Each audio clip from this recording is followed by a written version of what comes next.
மணியே மணியின் ஒளியே ஒளிரும் அணி புனைந்த வணியே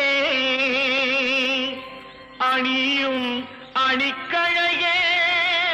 அணுகாதவர்க்கு பிணியே பிணிக்கு மருந்தே அமரர் பெரும் விருந்தே